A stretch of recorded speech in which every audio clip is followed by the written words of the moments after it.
ऐसा ये भू वैकुंठ पंढरपुर, जहां पर श्री पुंडलीक वरदे बैठे हैं। और सुनिए तो सही, कहीं पर भगवान तपस्या से प्रसन्न होकर प्रकट होते हैं, कहीं पर भगवान भजन से प्रसन्न होकर प्रकट होते हैं, कहीं पर भगवान यज्ञ से प्रसन्न होकर प्रकट होते हैं, कहीं पर भगवान 56 भोग पाने के लिए प्रकट हो जाते हैं, कहीं पर भगवान भक्त की रक्षा के लिए प्रकट होते हैं, कहीं पर भगवान राक्षसों के दमन के लिए प्रकट होते हैं। लेकिन पंढरपुर तो विलग है। यहां ना जप किया था, ना तप किया था, ना यज्ञ किया था, ना अनुष्ठान किया था। केवल भक्त पुंडलीक ने माता पिता की सेवा करी थी, ठाकुर जी की भी नहीं, माता पिता की। उस सेवा से ठाकुर जी यहां पर प्रकट हो गए। कैसे ठाकुर जी? आप 4 माला कम करोगे तो ठाकुर जी नाराज नहीं हो, बिल्कुल ही मत करो तो भी ठाकुर जी पे कौन सा फर्क पड़ रहा है? हम माला कोई ठाकुर जी पर फर्क पड़े इसलिए तो नहीं करते, हम यज्ञ इसलिए तो नहीं करते कि ठाकुर जी को इससे फर्क पड़ेगा। ठाकुर जी को कोई फर्क नहीं पड़ता इन सब चीजों से। आपकी करनी से आप पर फर्क पड़ता, आपके कर्मों पर फर्क पड़ता, आपकी मन बुद्धि पर पवित्रता आती है। ठाकुर जी को कोई गरज नहीं पड़ी, तुम बैठे रहो, पड़े रहो, कुछ भी करो। कई लोग ऐसा होता है, वो पाप करने के लिए जाते हैं तो ठाकुर जी से नजर बचा के जाते हैं, कहीं ये देखे ना। ठाकुर जी कह रहे हम बे, जैसे मुझे तो तू वहां दिखेगा ही नहीं। घर में अगर कोई 2 नंबर का पैसा लाया या कुछ भी गलत काम कर रहा है, ठाकुर जी के चित्रपट पर कपड़ा डाल देता है, इनको नहीं देखे। ठाकुर जी बोले हाँ, तेरे कपड़ा डालने से तो मेरी आंख बंद हो गई। ठाकुर जी को सब दिखना है, तुम जानत सब अंतर्यामी। ठाकुर जी को सब पता है। आपकी करनी से ठाकुर जी पर कोई असर नहीं होता,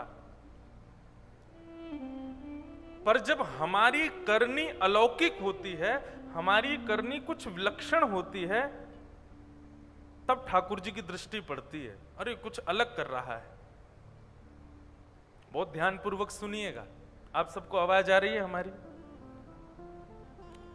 शब्द स्पष्ट सुनाई दे रहे हैं ना?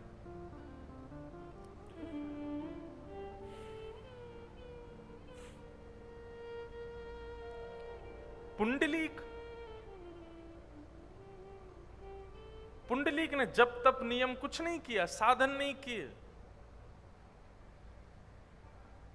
केवल अपने माता पिता की सेवा करो। क्यों कर रहे थे शायद पता होगा सबको, नहीं पता तो हम थोड़ा सा बता देते हैं। पुंडलीक माता पिता की सेवा नहीं करता था।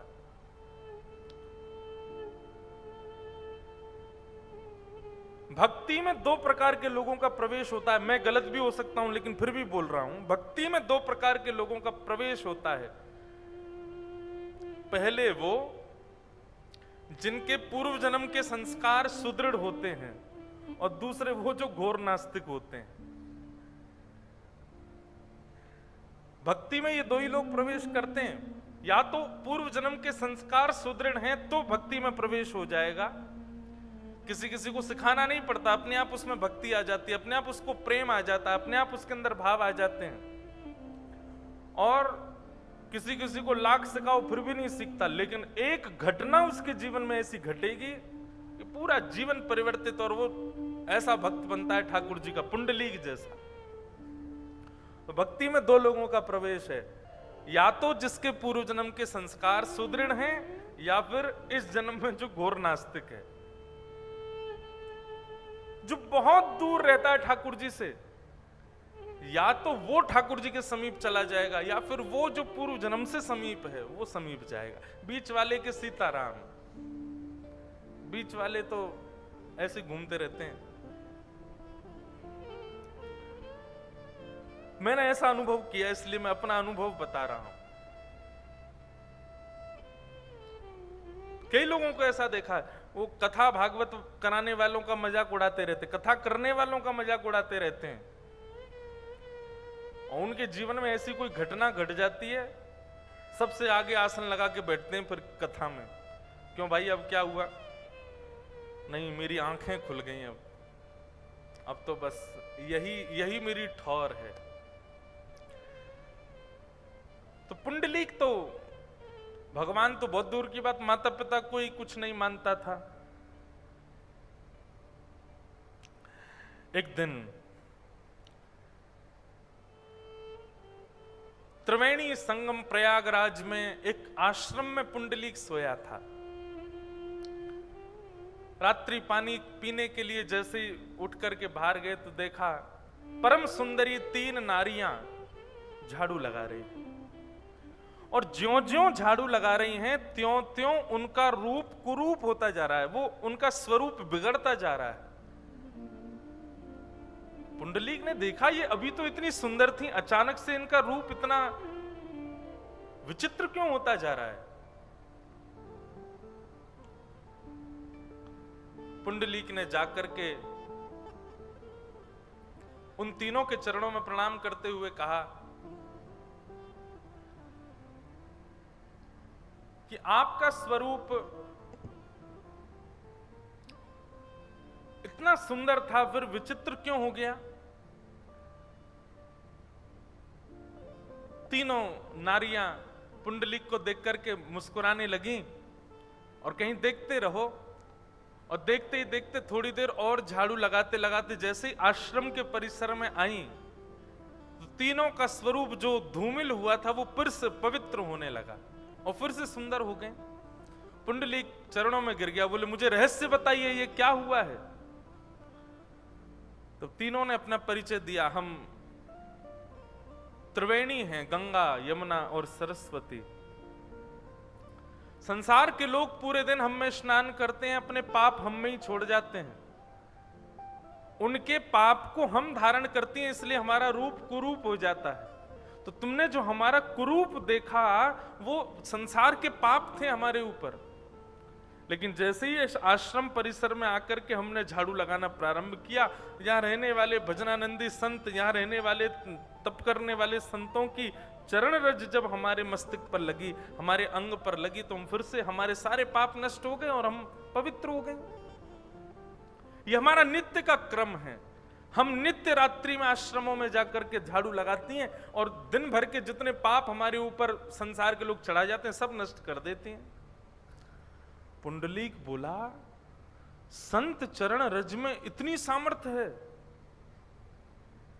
बोले हाँ। पुंडलीक बोला तो मुझे क्या करना चाहिए, मैंने भी शायद जीवन में बहुत पाप किए हैं, उन पापों से निवृत्त होने के लिए मुझे भी आश्रमों में जाकर के संतों की चरण रज को सोहनी करनी चाहिए। त्रिवेणी ने कहा यदि संभव हो तो संतों की चरण रज की सोहनी करो। श्री गुरु चरण सरोज रज निज मन मुकुर सुधार, वरनौ रघुवर विमल यश जो दायक फल चार। श्री गुरु के चरणार बिंदों की रज, संत महापुरुषों की चरणों की रज में बहुत सामर्थ्य है पुंडलीक।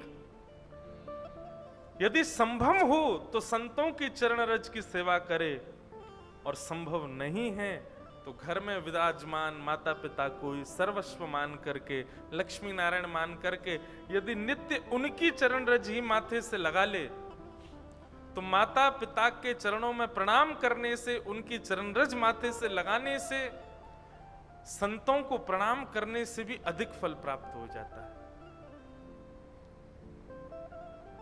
बस उसी दिन पुंडलीक का जो स्वभाव था, जो विचार था, जो बुद्धि थी, सब परिवर्तित हो गए। लौट करके आए और आकर के इसी चंद्रभागा नदी के तट पर छोटी सी कुटिया में पुंडलीक अपने माता पिता की सेवा करने लगे। जब पिता के चरण दबाते थे तो ये नहीं विचार करते थे कि मेरे पिता हैं, ये विचार करते कि यही परम तत्व भगवान नारायण हैं। उनके चरणों की सेवा करते। जब मां की सेवा करते तो यही विचार करते साक्षात रुक्माई हैं, साक्षात रुक्मणी मैया हैं, उन्हीं की सेवा कर रहा हूं।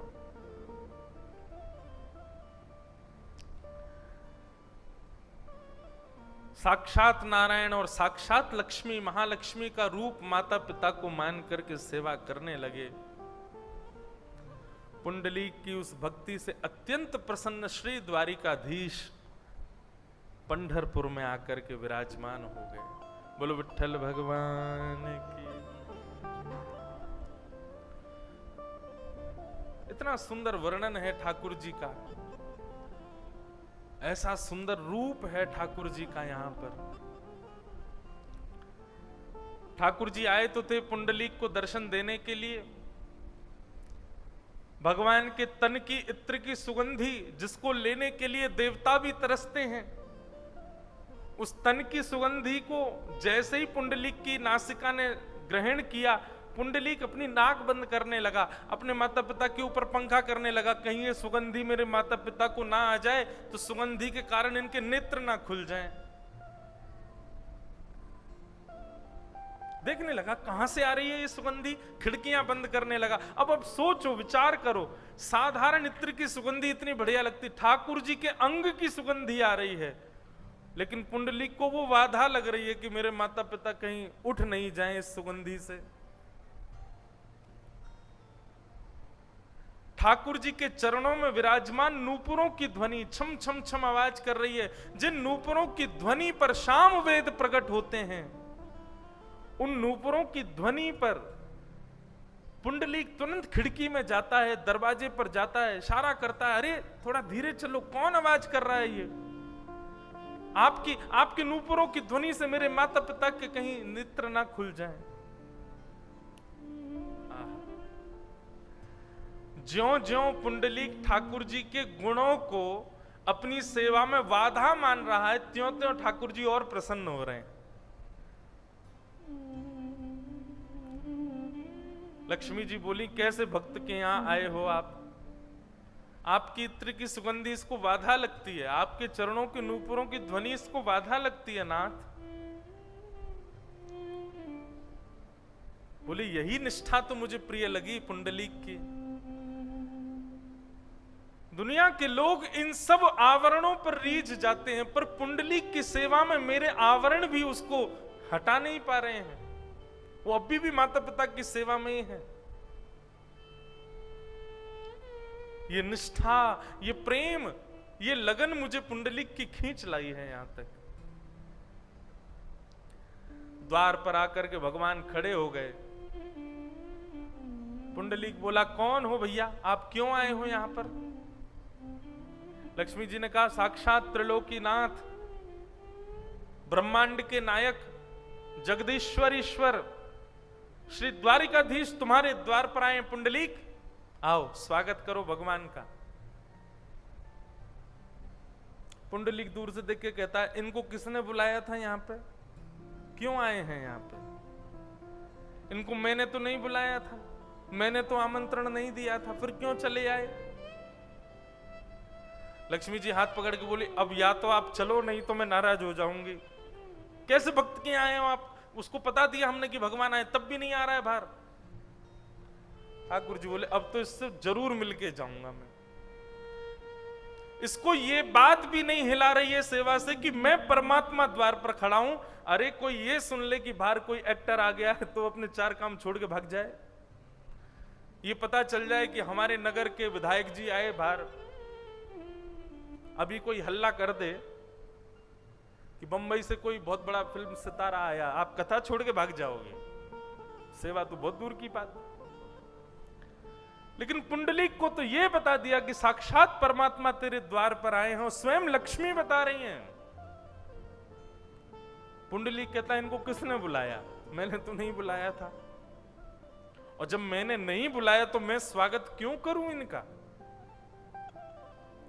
लक्ष्मी जी नाराज हो गई, लेकिन ठाकुर जी बोले, इसकी सेवा तो देखो, इसकी निष्ठा तो देखो। मेरे तन की सुगंधी इसको नहीं हिला पा रही, मेरे नूपुरों की ध्वनि से इस पर कोई असर नहीं पड़ता, मेरे स्वरूप के सौंदर्य से इसको प्रभाव नहीं हो रहा। मैं कौन हूं ये पता लगने पर भी वो अपनी सेवा नहीं छोड़ रहा है। ऐसी निष्ठा मुझे ये प्रिय है, मैं तो इससे मिलके जाऊंगा। रुक्मणी जी उदास होकर के चली गई। बोले तुम जाओ तो जाओ, हम तो इससे मिलके आएंगे। जाते जाते रुक्मणी जी कह गई, पतिदेव तो मेरे ही हैं, खड़े बेचारे द्वार पर। अरे पुंडलीक, स्वागत नहीं कर सकते तो कम से कम आसन ही दे दो भगवान को। अरे घर पर आए मेहमान को कोई बैठाता तो है, आसन दे दो एक। पुंडलीक बोला, कहां जाऊं आसन लेने के लिए, इतने विशाल तो ये हैं, बैठने के लिए भी बड़ा आसन चाहिए होगा इनको, कहां से लाऊं।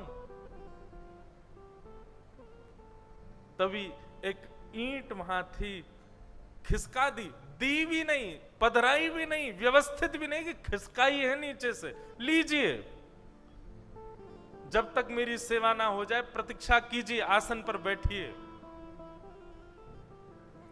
लक्ष्मी जी ने हाथ पकड़ लिया, बोले खबरदार, जो आप यहां रुके तो चलिए मेरे साथ। ठाकुर जी बोले नहीं, अब तो मैं मिलके ही जाऊंगा। और ठाकुर जी पुंडलीक के द्वारा पधराए हुए उस निष्ठुर आसन पर अपनी दोनों भुजाओं पर कमर धारण करके खड़े हो गए। श्री पुंडलीक भगवान, श्री पंडरीनाथ भगवान अपने भक्त पुंडलीक की प्रतीक्षा में आज तक खड़े हैं। आज भी प्रतीक्षात्मक मुद्रा है श्री पंडरीनाथ विठल भगवान की। इस भूमंडल को, इस पृथ्वी को, इस पूरे ब्रह्मांड को एक ऐसा रूप प्रदान किया जो रूप केवल पंढरपुर में और कहीं नहीं है।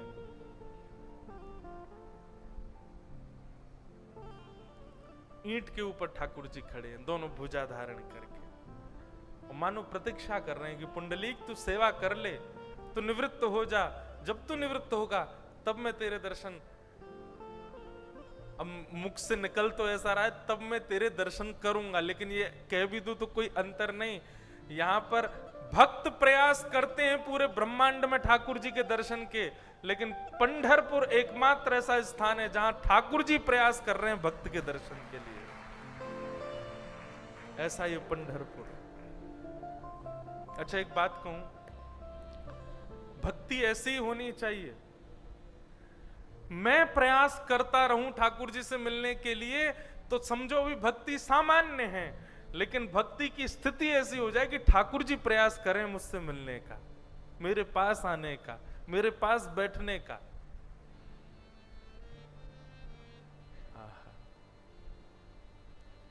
ठाकुर जी आज भी खड़े हैं।